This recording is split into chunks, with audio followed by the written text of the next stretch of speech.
So this is a podcast. It is called The Breakdown, and it's on Music Mondays. Welcome, The Breakdown. The Breakdown. Yeah, The Breakdown. very fitting name for a podcast to interview Twink Obliterator. Yeah, Uh, yeah. Honestly, that's that's one of the things.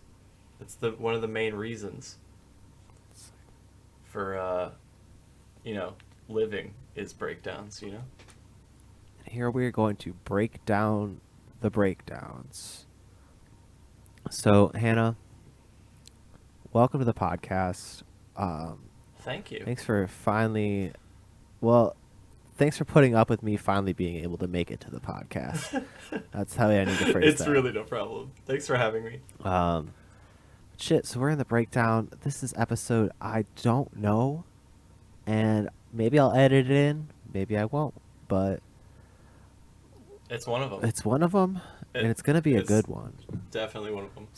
So you released an EP on February 3rd, and by the time people have heard it, it will be all out on streaming services as well, because it comes out on streaming services the 3rd of March. Correct. It is called Likeness Monster EP. Yes. That's some good shit there. Thank you. So let's talk about the cover art first. Break down the cover art for me. Okay, What's let's go. going on here? Tell me. Okay, so, okay, so, first off, Twink Obliterator is one half of the original Unseen Forces lineup. And as such, like, AI collage stuff is a big part of our workflow, and in this, like, I don't know, AI cultural winter where everybody's like, boo AI. I'm like, if you use AI for like bits of it and you're like, I don't know, most of the composition is me and I'm just like filling in gaps with it. I don't know, that's kind of like,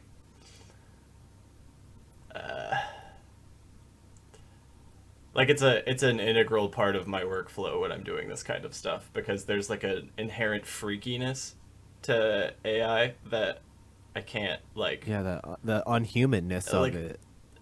right, like the reasons that people boo it, other than like, I don't know, ethics, legality, is the weirdness, and like as it gets better, there's less of that weirdness. So I'm like, I don't know, I grasp onto the weirdness. Give me the old shit. I Um, want it to have. I want the fingers to look like French fries.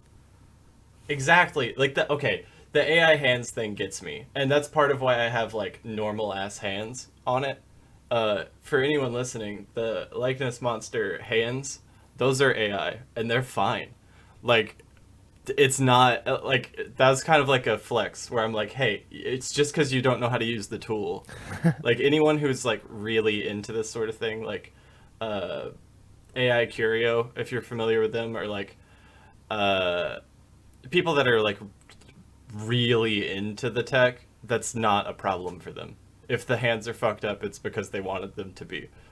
Like that's not, I don't know. It's just a pet peeve of mine where people are like, "Oh, they can't possibly make the hands right."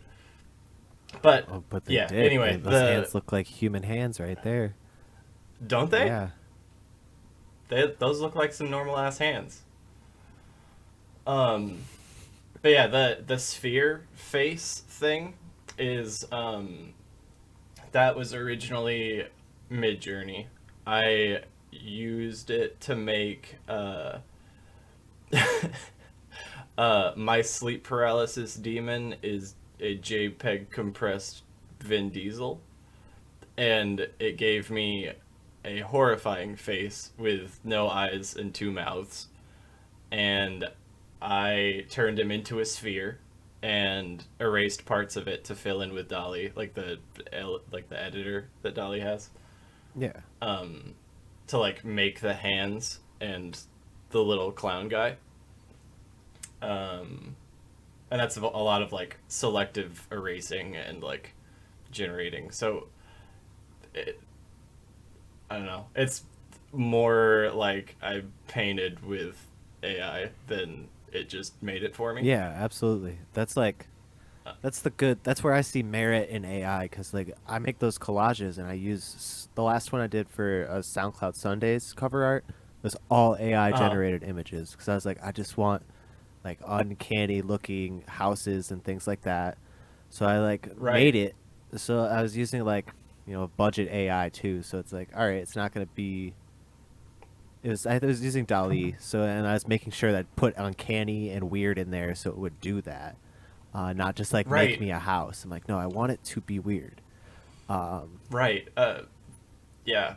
That's that's real. Poorly drawn is one of my favorite terms to put in.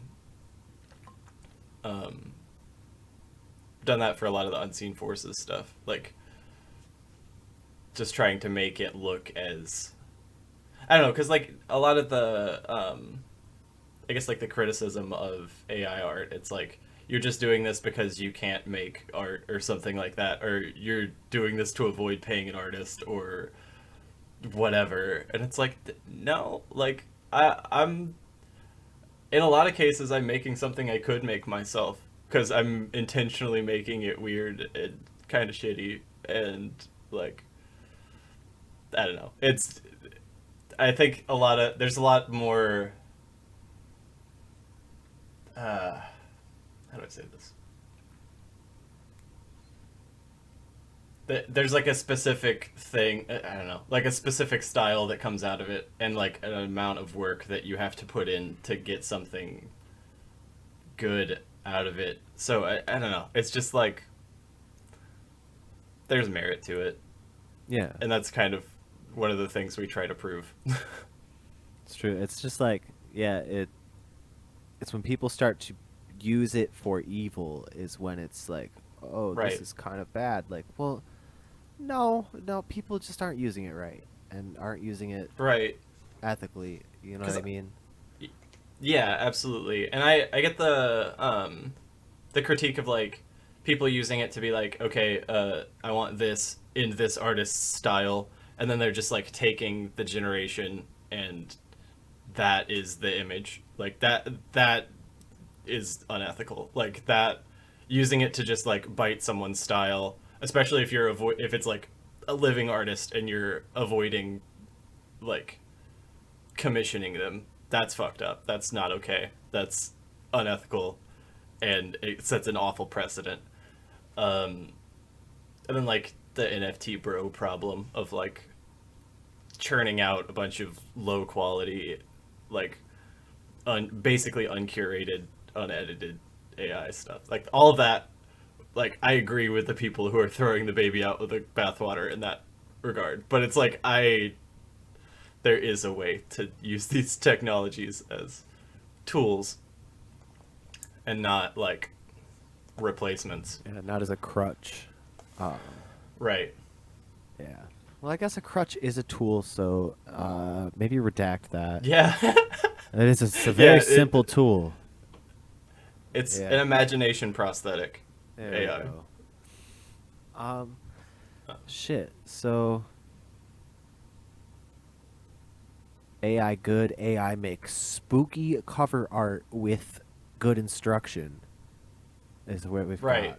Yeah, because This is like the background is like the background I use for everything. If you're on my Bandcamp, it's like the source picture for that background is like the one that I use for my Bandcamp background and my header. It's my Twitter header. It's my desktop background. It's that spookywoods.jpg is everywhere.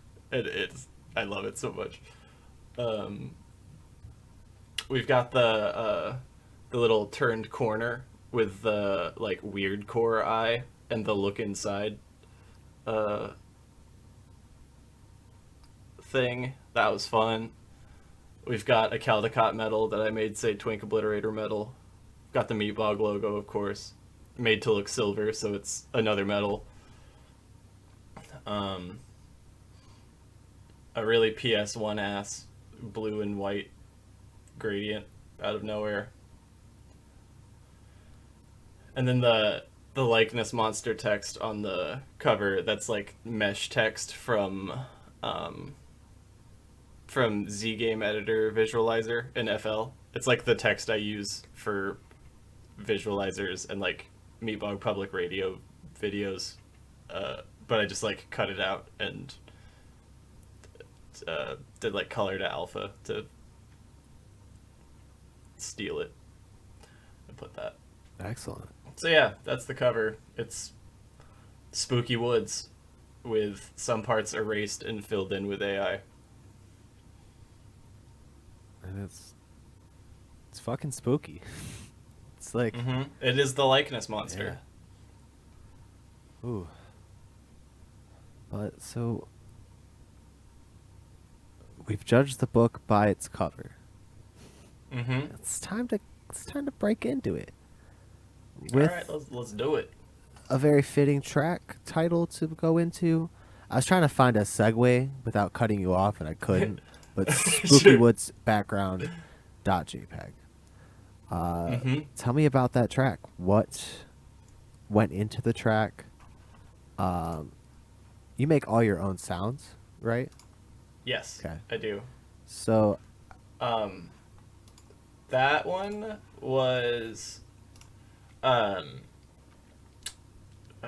Dan from Callous Cowboys posted just like a little guitar demo with some like reverb and delay stuff that it was just like a really like cinematic sounding, kind of spooky sounding guitar tone, and he told me what he did to make it, and so I just kind of ran with that, like just stacking delays, and I ended up putting a lot more into it, but it's like that sort of vocal quality that's like almost like a siren song kind of thing. That's all the like VST guitar that I normally use, and I just made it clean and then put a bunch of delay and reverb on it. So the concept for that one, I was trying to make something kind of like cinematic and creepy. It's like a spooky voice calling to you from the woods, and it's like beckoning you to go deeper into the woods, and it like fades out a little bit, like maybe like she like went deeper into the woods and you had to keep following, and then it gets a little louder and a little louder, and then at like the 52 second mark, when it gets loud, that's when you get eaten, and then she slinks back into the woods, and that's the point of that song. got it right here in the info on Bandcamp as well. Excellent. Yeah, that makes a lot of sense. Now I'm like, I didn't read the info when I listened to it, just listened to it, but yeah, that does, that tracks. I'm glad that tracks.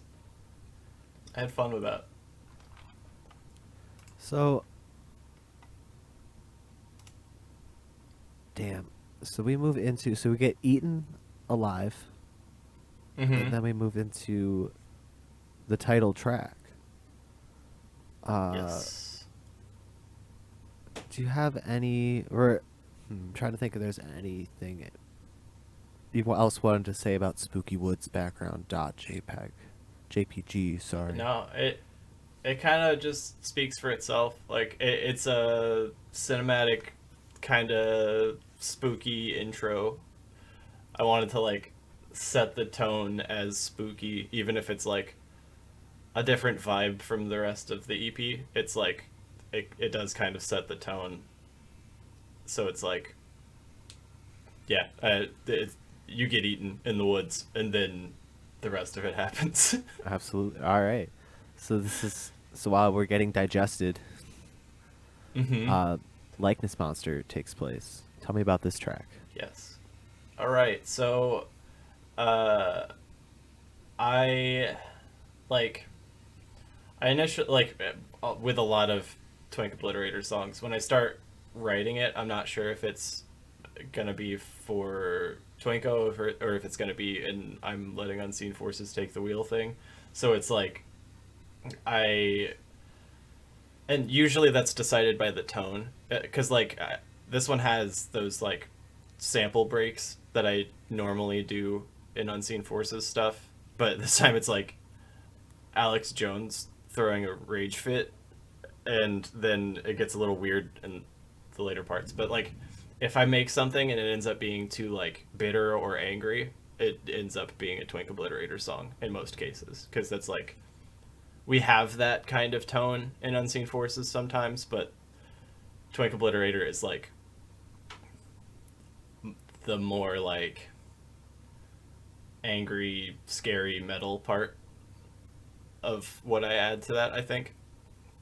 So, um, yeah, like I made the instrumental and like without the tempo change at the end, like without the breakdown, and found some like kind of angry lyrics that I'd written, I don't know, a couple months before that maybe. And it's just like the beginning is like fucking snapped at the farmer's market. I lost my phone in the toilet. I'm about to go on a bender. It's like stuff is happening and you're getting like more and more fed up, and there's like I don't know, like a pull to that of like I'm going to go crazy. I I'd say it's like a siren song, and I can't help but follow, which is like a reference to the first track, like the intro. Um,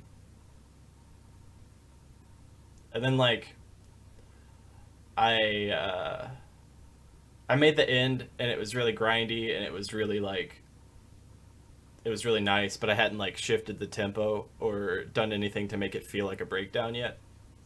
And I was like, what does this song need? And almost every time I ask myself what like a grindy song needs, it is same riff but slower. So I just turned the last part into a breakdown, and it's one of the hardest things I've ever made. Like, uh, yeah, it's just like I don't know. I have like a breakdown obsession, and this was just another uh, iteration of that, I guess. Absolutely, and Product of that. an excellent iteration. If I was, Thank you, thank you. uh, so we move from that into your weakness is vulnerability. Tell me Yeah. about this track. This one is a little more personal. It's I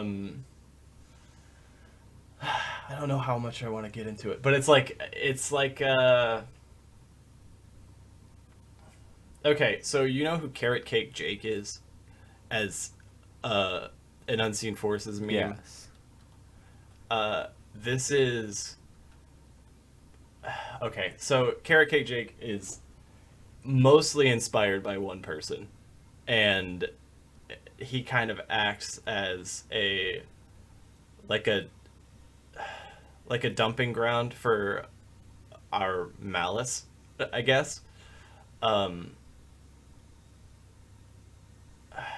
it's sort of like a narrative device for Unseen Forces that's sort of just like a shitty person. Yeah. But this song is based on the same person, and I just stripped it of its uh I stripped the joke out of it basically, and it has more to do with my actual involvement with this person, and um just like yeah, I don't Yeah. Yeah. I can't get super So specific about it, this but is this is one where I'm being serious and I'm being angry. Like, it's like the jokes. The jokes. You're not joking in this one at all. You know, it's like no right, jokes. This is the real, right, raw. Like why you joke about Carrot Cake Jake. Wow, did I say that right? Carrot yes, Cake Jake. Yeah. Yes, Yeah, like exactly. why that And joke exists, like it's because of these feelings. Like, yeah. yes, Um, absolutely. Like when we're doing it for Unseen Forces, like in Funny Realm, we've got the AI Sheldon Cooper from Big Bang Theory voice calling Carrot Cake Jake a bitch boy, and like that's great, and it's really therapeutic when that's the vibe. But this time it was like, hey, motherfucker, like that, yeah, and then like even the title is a reference, so it's just like yeah, that's the serious. Well, it's not the serious song because honestly, I guess like this whole EP is serious, but yeah, that was just like a straightforward like fuck carrot cake Jake. absolutely. Um, His name's not actually Jake, by the way, I I would hope not, but but like at the same time, it's like, yeah, damn, if your name's Jake and you're getting called yeah, Carrot Cake Jake, it's a big L. yep, Uh, but so, I see what makes you cheer. Something about this. You released this yeah. as a single as well. I did. It was the first single. Um, I wrote this the day after um, the Club Q shooting. Um, I was like, I don't know. I spend a lot of time in that area, and so um, like when I'm in Colorado, like if I were to go to a club, it would be that club. It's like right down the road from where I stay there when I'm there. Yeah. Um, and it just like hit really close to home, and I'm like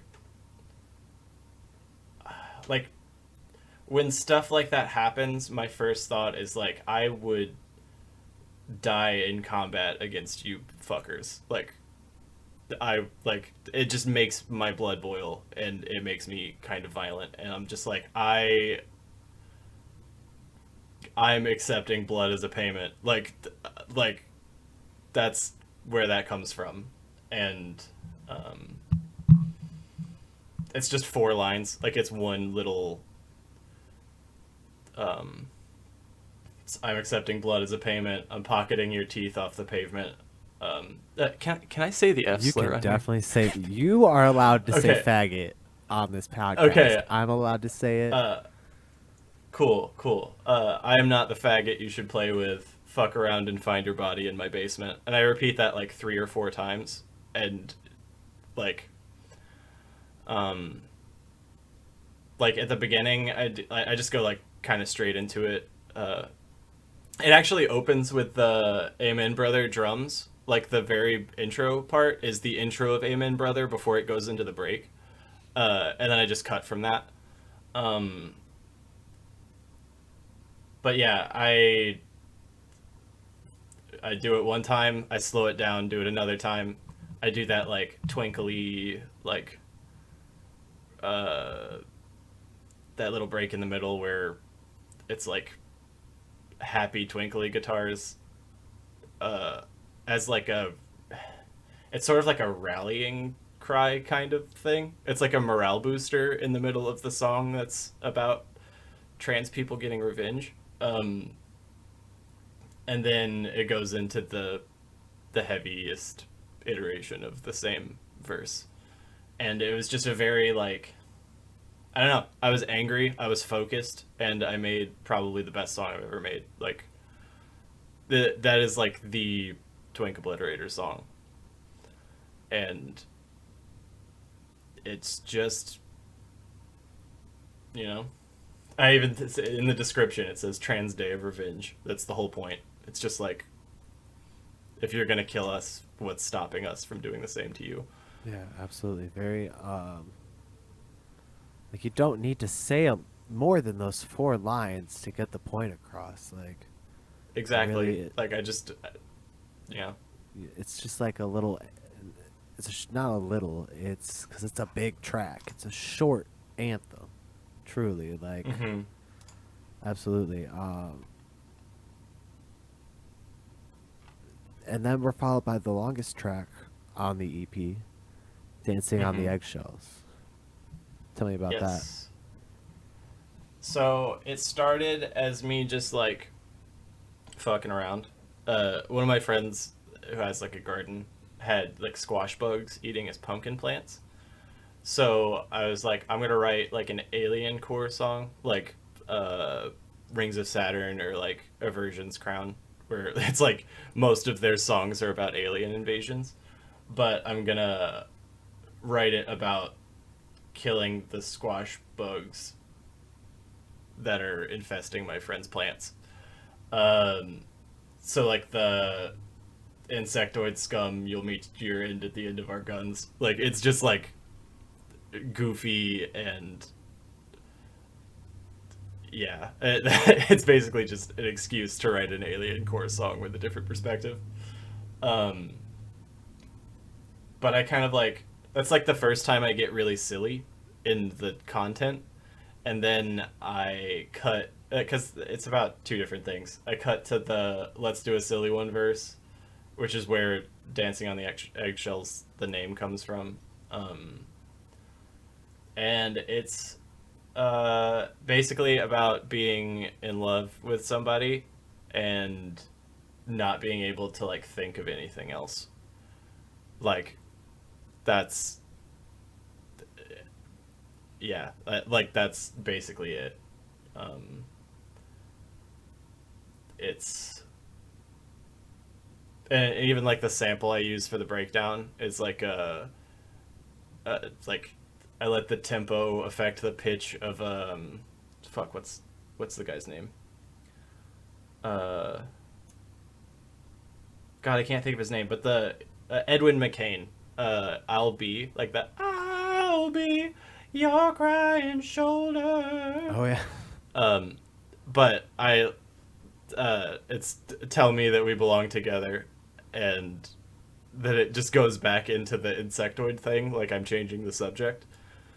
Um, so yeah, it's just my way of being like, I don't know how to deal with this, uh, and I'm gonna do what I normally do when I get serious about my feelings or something, and I'm gonna couch it in goofiness, like both sides, like on both ends.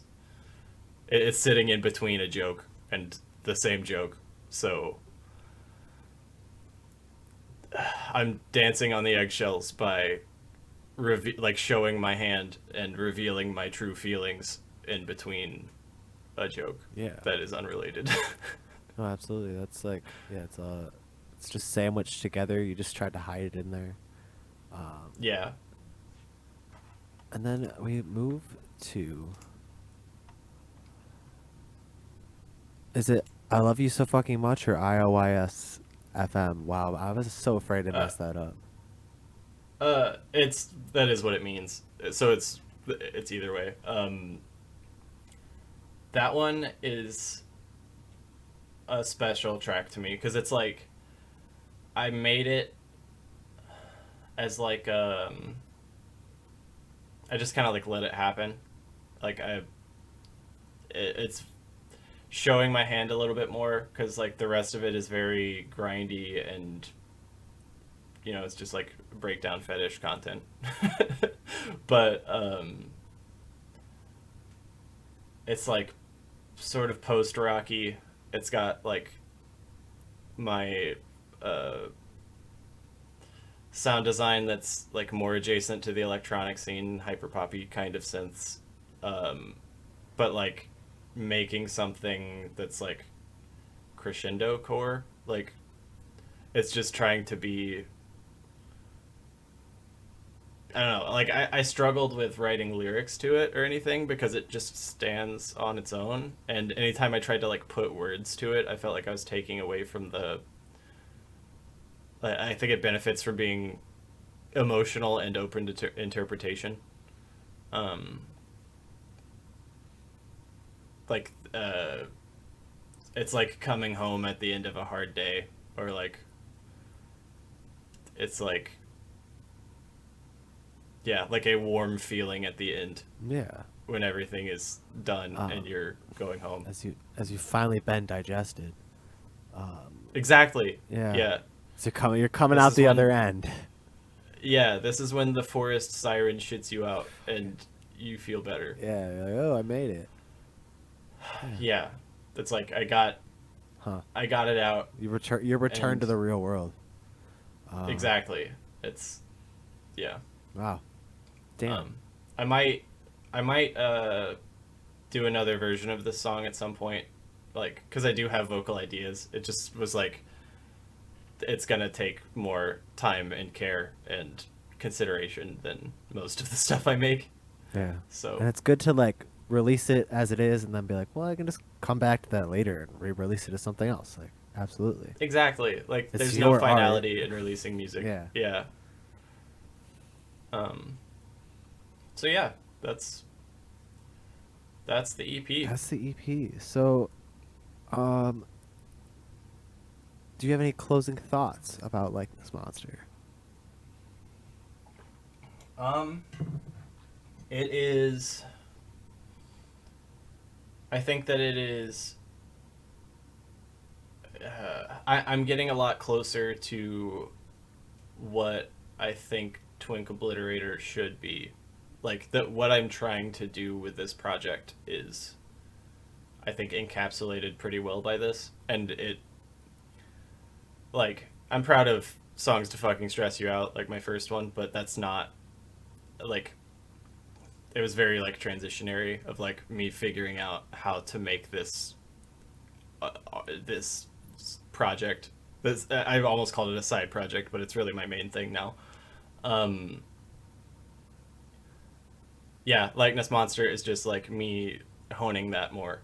And originally I was gonna do like a full LP, and I have the material for that, but like I am still feeling it out. So I was thinking like, okay, another EP while I'm sharpening this, and then the debut album will be something even more like honed and specific and meaningful. Absolutely. It's nice to be able to take that step back and be like, I don't need to put this all out now. Let's hold on to this, Right. sharpen this. But I got a couple, sharp things already. Put them out. Yeah, there's nothing. It's very wise in my opinion. Thanks. Shit. Oh, just a couple quick questions. What VST guitar do you use? Oh, I use Shreddage 3 Hydra, the Contact Library. I am a big fan of it. I've also heard really good things about like Omen 2. It's like what Zombie Shark uses on some stuff. But yeah, Shreddage 3 Hydra. It is like an 8-string guitar. Yeah, it has like really good built-in presets. Like there's one that's already like amped and distorted that you could just use. But I have like my own effects chain for it now. But yeah, all of my stuff is made on a computer other than my voice.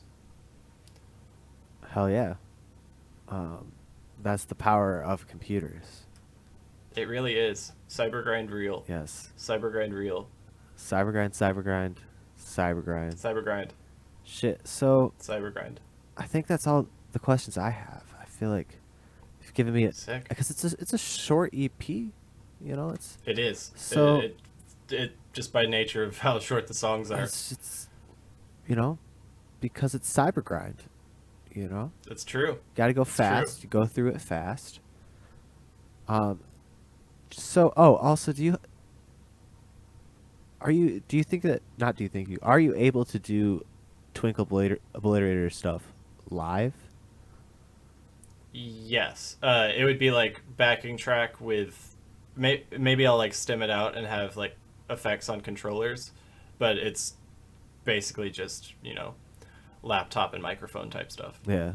I I have a couple of shows lined up that are they're still like TBD on some of the details, but in the next couple months there will be live sets. hell yeah. Hell yeah. I mean, my life set straight up is just laptop microphone, Focusrite, and projector. So like, that's it. Nice. Yeah. Shit. Well, I think we can hit stop. Thanks for being on the podcast. Yeah. Thanks so much for having me. My pleasure. All right. Hitting stop